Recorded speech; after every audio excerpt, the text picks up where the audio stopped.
เวลาอย่างสุดแล้วประกาศแต่งตั้งหัวหน้าองค์การกระเดงเขวงพงศดีผู้ใหม่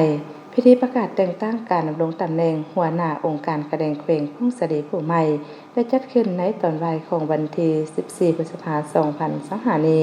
ที่ห้องประชุมองค์การดังกล่าว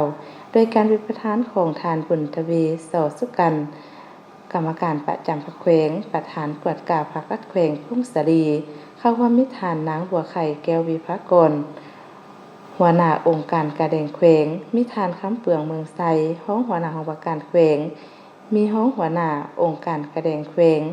คณะปรับปรุงกงจักการจัดตั้งขันแขวงและพนักงานวิชาการภายในองค์การดังกล่าวเข้าร่วมในพิธีผูกเข้าร่วมได้รับฟังการผ่านข้อตกลงของทานเจ้าแขวงพงศดีเลขที่344ขอขอลอลงวันที่30เมษายน2025ว่าด้วยการยกย้ายพนักงานไปอยู่แขนงการอื่นภายในแขวงและแต่งตั้งให้ดำรงตำแหน่งบริหารโดยเห็นดียกย้ายและแต่งตั้งทานคำเปลืองเมืองไซ